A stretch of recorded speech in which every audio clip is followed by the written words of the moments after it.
The Amazon jungle has taught me that sometimes in your life you have two choices, to cry or laugh. And in these hard times, I'm going to go for laughter and tell one of the most embarrassing funny stories that ever happened to me. It took place over half a century ago, the second time I went to Huautla de Jimenez.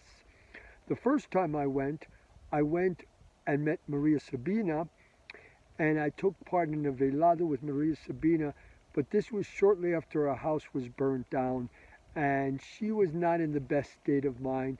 And it was a fascinating experience. She was a wonderful singer, but I wasn't blown away. I had been around a bit already, and I was like, fascinating, but not staggering. And a year later, I returned, less than a year, and I went and I was on the way on a bus on the 17-hour death bus ride to Huautla through these muddy, winding roads where many buses had gone off the road and killed people, and put in the intent and got there. And as we reached Huautla, a girl came up to the side of the bus with these gorgeous strawberries. And I was so hungry, I just couldn't resist munching on one. And I was with a cowboy from Texas, and I offered him one, and he was much older than me. And he was like, I don't want those. And I was like, why? He's like, I don't know, you need to give me an answer. Later on, he gave me the answer, and the answer was that they grow them in human fertilizer, and many of them have dysentery, so you can get very sick eating the strawberries. And 20 minutes later, I began starting to get sick on the bus. We finally arrive in Huautla, and as we arrive and the bus stops, this policeman in a James Bond trench coat, a black trench coat, shows up with soldiers and police, and they start going through the bus. And there's a knock on the back door of the bus, and the bus door opens, and there's a kid there, and he's waving us, quick, get out, they're going to take you to jail. And I was sick as a dog by now. I was dying. And I get off the bus, and I follow him, and he takes me to Julieta Casimiro. And Julieta, at the time, she was older than me. I was a kid, but she wasn't that old. She was probably about 30 or so, maybe a little more. And she was very pretty and very nice, and I was very sick.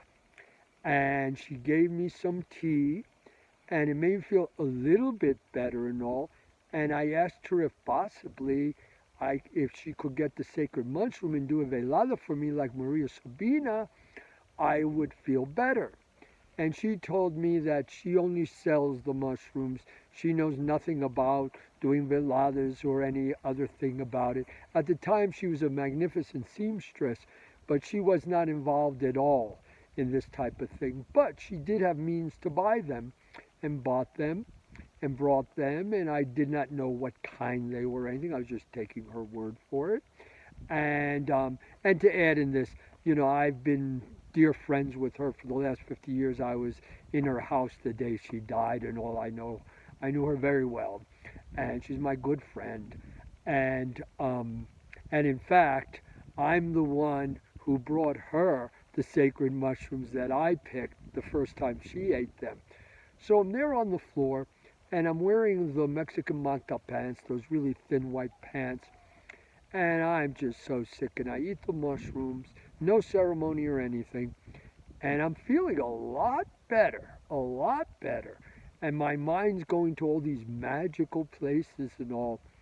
And the cowboy guy, he was kind of in the corner, like, I don't know, but he was in his own world, me too.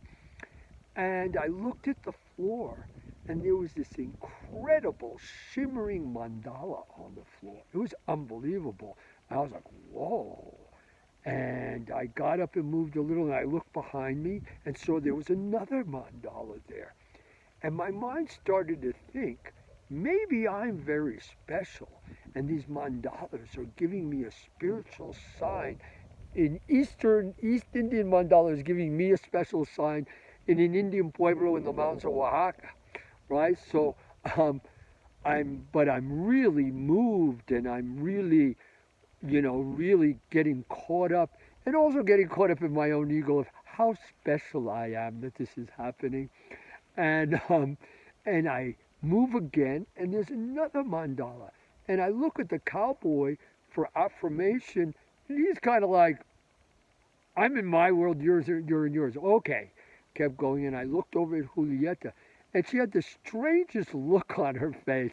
I was like, is she seeing that I'm the one? I'm the one that the mandalas are coming for. Oh, I'm going to be a bodhisattva. Oh. And I got a little tired, and I laid down next to one of the mandalas, and it smelled terrible. And I touched the back of my pants, and what had happened, I had defecated so horrible with diarrhea in my pants and didn't feel it because I was high on the mushrooms, that every time I sit down on Julieta's floor, I left a big shit stain, and through my mind it was this shimmering mandala. And finally Julieta came over. She was so sweet and cleaned it up with a bucket and water and gave me some tea.